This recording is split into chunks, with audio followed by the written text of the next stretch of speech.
Unobstructed timeless awareness, a naturally occurring spacious expanse, is utterly lucid, unobscured, with no division into outer and inner.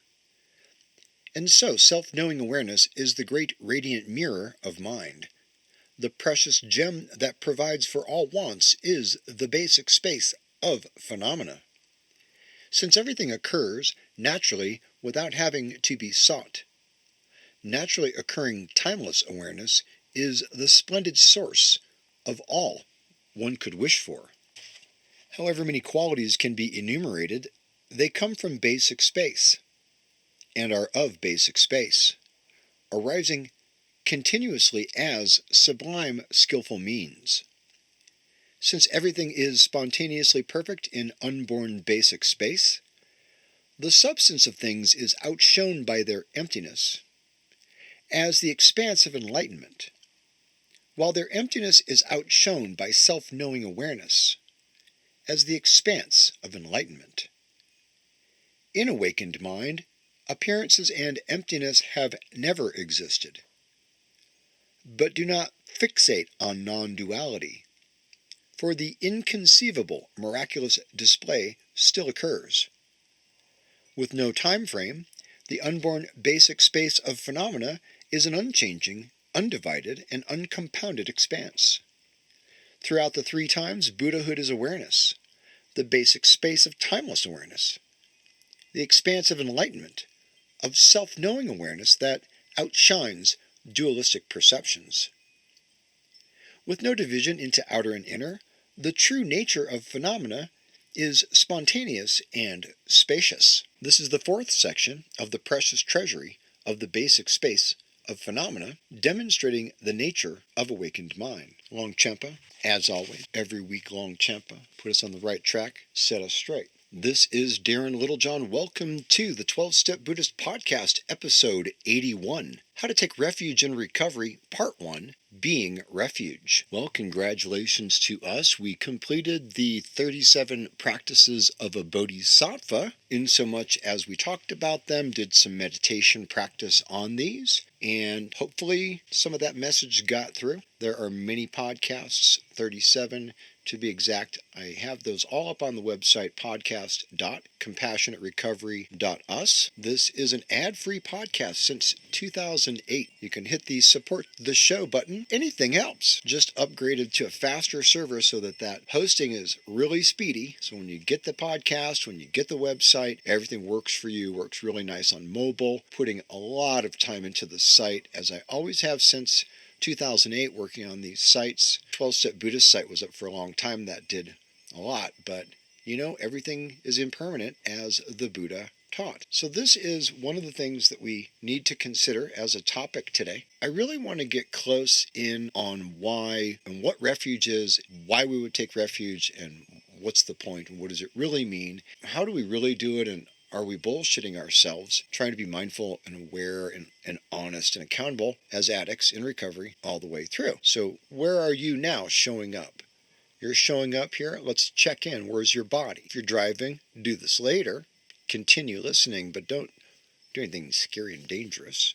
However, pausing and getting still for some of us who are high trauma, high ACE score, is scary and dangerous. Well, it's not as dangerous as we think it is, or as our body, speech, mind, body, spirit, as our energy system, our amygdala, all these aspects of our neurotransmitter systems and different key brain circuitries, seeking circuitry, default mode network, all these kinds of things that are happening that we talk about in compassionate recovery in an easy to understand language. But these things are happening in the context of this moment, in the context of the suffering of this moment. But maybe it doesn't appear to be suffering. Maybe you're feeling great. All right, well, we're looking at the big scope. Now let's pause for just a moment. Check in. How's your body? How's your breath? How's your emotional state? Check your thoughts. And you're just kind of sitting there looking at these three things all at the same time. And who's looking? It's always our question. It's the Zen question. It's the Dharma question of the Yuga, isn't it? Who is this person behind the eyes? Who is this seemingly solid thing? I don't know about you, but I'm 60 and I look back at my life. My life comes up a lot. My life is kind of flashing before my eyes in slow motion and very interesting, and it's very difficult. And the sense of time and the sense of who we are, when and where in the moment, the concreteness or the stability of it, I don't know. It's really not so stable. I mean, who is the one who is aware, who was aware then, who's aware now? Is it the same being? Is it the same entity? It's certainly not physically the same. We're in time. We're in the physical material realm. What are you feeling? Who are you? Why are you here? What you doing? What's up? What up? Check in. What up? You got to do this with yourself, all the time. What's up? I got to correct myself all the time. Check in. You got to have a check-in point. You got to be able to reflect. All right. So this is really the beginning of the whole situation. The absolute beginning of the refuge path in recovery. I'm not saying refuge recovery, but I'm saying the path of refuge in Dharma, in Buddhism, and there are many different views. But there are some basic principles that we must begin with, and we must be able to assess our condition, our situation, how we doing, how we feel. And not with a bunch of, I don't want to say whiny ass bullshit, but not with a bunch of story and just a real kind of in the moment as we practice on the podcast often. I did want to mention that, however, the podcast is really about practice. It's about commentary, discussion, reflection, challenge. It's about looking as deeply as I can possibly look and convey to other living beings of anything that might be meaningful, and only knowing that it's meaningful in relation to not my own thoughts, not my own ideas, but in relation to the teaching. And so that's what this is about. When I discuss this with you, I'm always discussing the same thing. And the same thing really, and we can get more into this as we did with intention earlier in the other shows, it's really starting with the same idea. You got to be able to think Buddha in order to understand what we're doing. And in order to think Buddha, it's kind of hard to think Buddha because Buddha can't be thought. Also, Buddha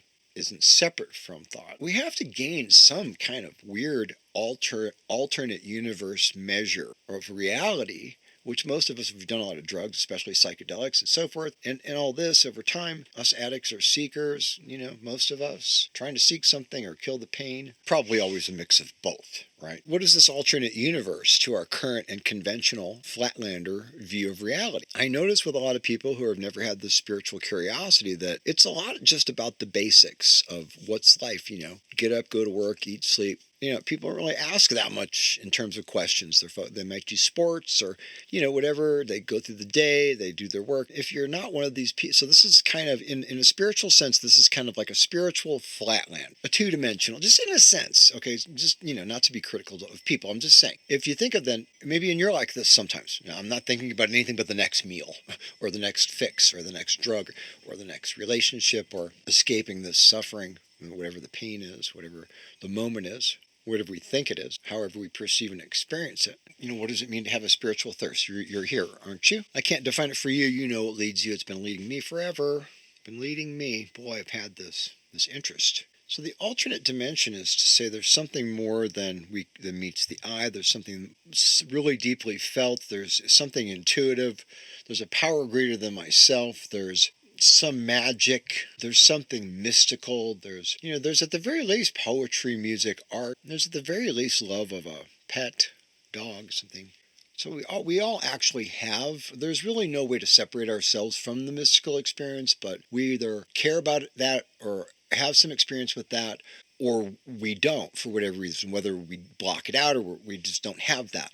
Whether we're not there yet karmically to begin to ask these questions beyond, mundane worldly existence. I want to say something too is that Igor Birkin has a course coming up. This course is for people who don't want to be in a religious space at all when thinking about contemplative and contemporary spirituality as it applies to recovery. So attachment is the root, and attachment in Buddhism is, the key concept. This is a Buddhist teaching, but in really not Buddhist terms, really. Igor might mention a couple, but it's on the contemplative, which is his website. But you can just go to podcast.compassionrecovery.us, look at guest teachers, and then there's Igor there.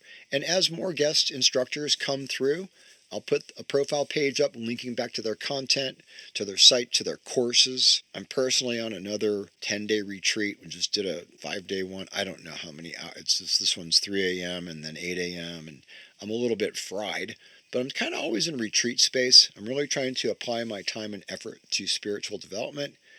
I have a motivation based on this based on being able to accurately assess the reality of my condition of suffering in samsara as an addict, as a Buddhist, as a Dharma practitioner. Getting into how to apply these things, go check out Igor's course because he's an awesome individual. I just did a course with him. I'm doing a 5-week course with him now. Actually, that's concurrent with the 5 weeks. This is on Saturdays, which is going to be, I think, 9 a.m. Pacific time, the next 5 consecutive Saturdays. So today's February 4th. If you want to get in on this, you got to do it before next weekend. But whenever you're listening to this inside time, go ahead and check Igor out. He's going to have courses going on, I'm sure as long as he's around. So I want to endorse that because he's a friend of the show, and he's a friend to you and me because these are instructors who are really, really, really, got a lot of good stuff to offer and really understand the root of this in a contemporary way. And I don't pass anybody on to you that's not legit. So take that to the bank. All right. So when we're talking refuge, we're talking about seeking a way out of the suffering, right? To resist the suffering, to find an antidote to suffering. And I'm not going to sit and explain to you what suffering is because we can go into the Dharma. I've got it in my books. I've got it in the 12-Step Buddhist. There's the different types of suffering. Well, let's just say suffering with a big S, pervasive, all-pervasive suffering, just the suffering of humanity. Let's do a compassion meditation on that right now. And I'm dropping in and out and back and forth into a lot of concepts, but they are interwoven. Don't trip. Just, be present. Have a nice deep inhale. Let it go with release, as always. Let it go into effortless awareness, all those little molecules, the fog coming off your breath, just mentally, just experience it, just taste it. It's sweet like candy, pretty lights, everything soft and gentle and nice and fun, lovely, and cheers, y'all. Cheers to being alive. It's a precious thing. This is I'm sneaking this in on you, but this is one of the things, is the precious human rebirth, understanding karma, understanding the spacious awareness that this whole expanse of suffering, all the beings suffer. All of the beings are going to die. Just look at the truth and the reality of it. Everybody's going to die. All beings die. Don't be afraid to look at death. Don't be afraid to feel it. Don't be afraid to understand the impermanence. This is the teaching. How to be present with the change, the karmic winds, heavy, heavy, heavy, infinite lifetimes of karmic mass and density that just creates this phenomenal universe that appears in front of us. We think it's real. We think we're real. What's refuge? Take a look with your mind. Put your mind to the object of your own experience. Take an inhale. Put your hand on your heart. Let it go. Think about that moment that you really suffered. Past, present. You got to be able to say to yourself, hey, I love you, care for you, care about you. Put your hand on your heart. Go like this to yourself. Hey. However you say. This is me talking to me, but do you. You got to be able to, even if it's I've taught this last week, and I keep continuing to pass this on, 20 seconds, 30 seconds at a time. Give about 80% of your effort to noticing all the senses all at the same time. Notice this right now. Have an inhale. What do you hear? What do you taste? What do you feel? What are you sitting on? What do you smell? Just notice everything. Did I leave any out? All the senses. And then the mind, the overall kind of mind's eye. But who's that? Who is that? See, this is seeking and this is looking within, and you gotta, oh God, if I can notice my suffering. And you gotta, after a while, you guys, after you've been dealing with like compassion teachings for some decades, I don't know, maybe it takes you less time. After a while, it kind of starts to sink in, is that I can psychically, energetically be in the dimension of just barely touching the outer layer of the suffering of beings. You know what I mean? It's like a Buddha could have the heart and to embody and understanding, be present in the compassion moment of suffering of all beings and not be broken by it, because the Buddha can't be broken. You can't break the Buddha, people. You can't break the Buddha.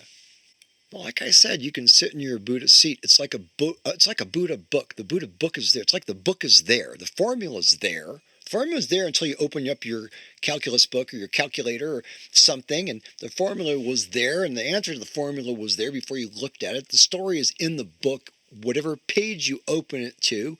Wherever you are in any moment, take your Buddha seat. Have an inhale. You already know this. It's not somewhere else. Please, just give yourself a break. Exhale. We're talking about refuge. You already know what addiction is. You already know what recovery is. If you don't, read these books. Compassionate Recovery, The 12-Step Buddhist, Refuge Recovery, all these things. There's so much now. Kevin Griffin's got good books. You know, all these things. People follow all these different kinds of things now. It was fresh and new before. It's still fresh and new because things are always fresh and new when we drop our baggage of taking refuge in our ego and taking refuge in our concrete self and saying, here's my fortress. It's called me, motherfucker. Go ahead, try to get to me. You ain't going to do it. I'm dug in. You're dug in like one of them. I won't get into all that, but you know, like the guys in Idaho with the militia. Anyways, we're dug in, all right. We're dug into who we think we are into this moment. And the more we dig, the deeper we get. I'm going to say it again. Write it down. The more you dig, the deeper you get. The more you resist suffering, the more you suffer. The more we allow ourselves to fall into the open, spacious, conscious awareness of compassionate heart, Buddha wisdom, right? Open up to that. Have it for yourself. This is the Hinayana. Have it for yourself. Practice self-compassion. Okay, everybody already knows there's no difference between me and all the other beings, and it's not just myself. I'm really doing it for all. But come on, it's just you sitting there on the bus, jonesing, withdrawing, recovering, seeking, avoiding, running, hiding, dodging, trying to devise a new strategy. All this is not refuge. All this is taking refuge in the ego, in the structure of self, I don't see the reflection in the kind of the non-substantialness of the sort of vibratory, light reflective capacity. I don't know if it's on a quantum, I don't know, but this is a kind of spacious awareness where we're sort of really able to notice that this whole thing is kind of like, there's this whole thing and you're in a wordless place. And this thing just kind of happens when we keep practicing, and we keep getting awareness, but we have to open somewhere. As I started at the beginning, the main point of everything, we have to know. This is the strangeness of our conversation. This is the strangeness of our situations, that we have to understand that there's a Buddha situation going on. There's a Buddha. There's an entity, there's a concept, there's a story, there's a teaching, but there's the real Buddha. Really, that's a change in thought from sitting in the bar at 1 a.m. I don't know, maybe that's what you talk about in Philadelphia. In California even, in Oregon. I mean, this is not general thinking. So we're in spiritual thinking when we consider that there's a Buddha. And I'm telling you right now, there's only one point, and one point there is, and that point is to be evolved in the path to develop and evolve into our own spiritual development of absolute liberation from all suffering. In other words, Buddha. Like we as individuals, lotus blossoms, little bubbles of rainbow light, floating, trillions, numberless, beginningless. Everything is in this vast expanse. When I can just kind of step back a little bit and just notice it's already there. It's not somewhere else. It's the ground of being, but it isn't a thing I can objectify, but it's a thing that I can be. So this is the topic of today's show, being refuge. So you can go through lots of vows. I've written books about it. I'm going to redo that last book on that topic, really go through all of that again for you, retitle it, repackage the whole thing. There's a lot of ways of looking at it. There's a lot of paths. There's a lot of things to unpack. And I suggest you do all that and read the books and I've been on hundreds of retreats. Probably 10,000 hours. I don't know. I calculated it once. I think it was like 6,500 or I don't know. You commit yourself to the path. You commit yourself to something, and you go. But you can really just do it all at once, in a kind of a Zen way, but in a much more supercharged, kind of more, definitely more Dzogchen way. But this all requires lots of understanding and instruction. What I'm saying to you, just plain and simple right now, and if this was the last moment, okay, and I don't know it's not, and you don't know it's not. And don't lie. You don't know you're waking up tomorrow. No, the guy who didn't wake up this morning, don't lie. You don't know. This could be the last moment. I'd sure love to share this with you if this was our last moment together. Have an inhale. If the plane was going down, people, and in a sense it is, exhale. Because we're in time. Let it all go. Just imagine space. Just look out there in the sky. Check out the Chinese weather balloon or whatever. Get out there. Just check it. Be in awareness of something more panoramic. Get to the top of a building or the top of a hill. Look down on your plane ride. Get out in the ocean. And the ocean of conscious awareness, being refuge, is, and in a sense, this is what we're always doing and always talking about, but it's just in this moment I reflect, I can feel at least my own suffering. I can feel at least my own suffering. Maybe I can consider the suffering of others. Maybe I can consider the Mahayana path and doing my work for the benefit of all beings. Maybe I can go take that into a faster tantric path or even escalate it to, senior level tech support, master Dzogchen.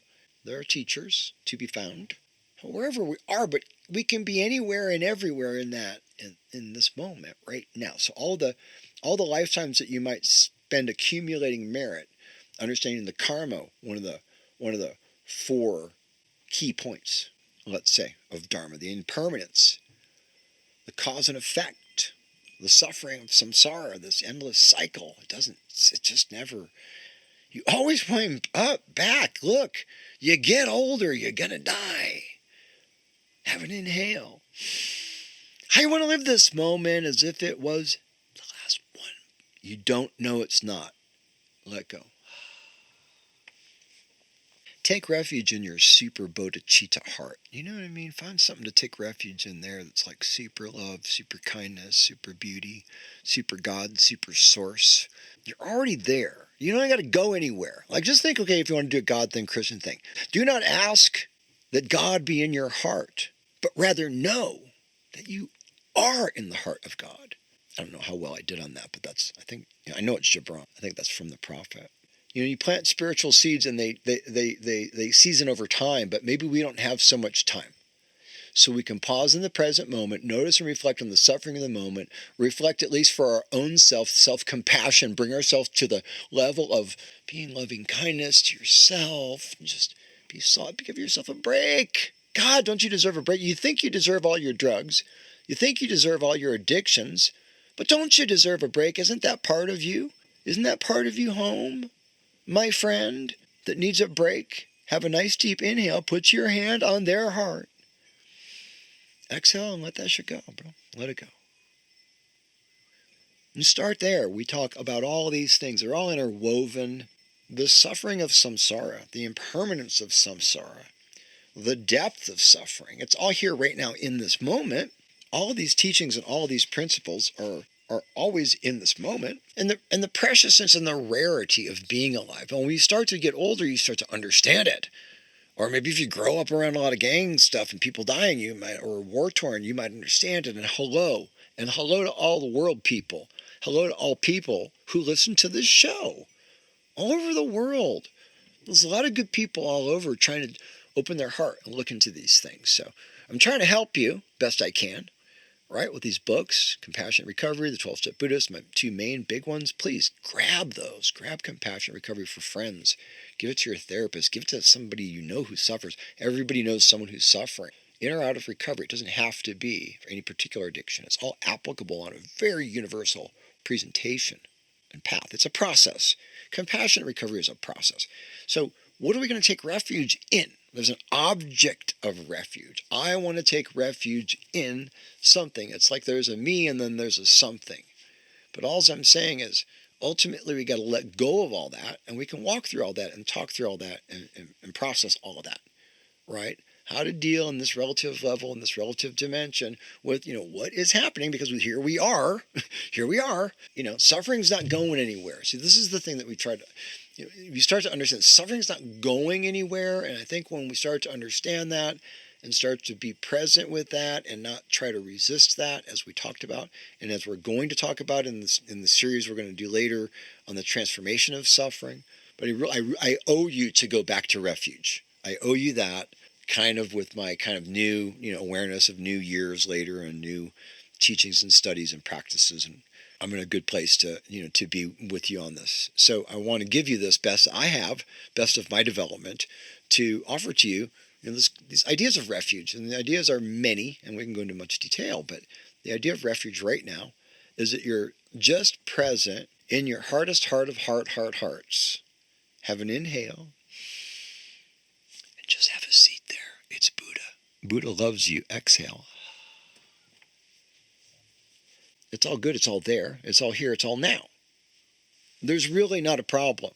I want to get you into understanding what it is. So obviously refuge is you're going to seek shelter. You're going to go. All the religions are seeking to teach you that suffering is bad and you got to avoid it. What Dharma is teaching you is that there is no escape, motherfucker. So treasure the precious human rebirth, the opportunity in this moment to be alive and be you. It is fleeting. It is impermanent. Am I getting this point through to you? Because I really want you to know. This is the reason why we take refuge. We have to understand. You can't just drink your way through it and be okay. You're going to die anyways. You're going to, suffer more. You can't just pretend it's not there. Ultimately, you got to understand the nature of suffering, the cause of suffering, the truth of suffering, the paths, that there is a path, and the ways to, cessate, transform, or liberate suffering. We're going to see you again next week, next time. Till then, peace out and namaste.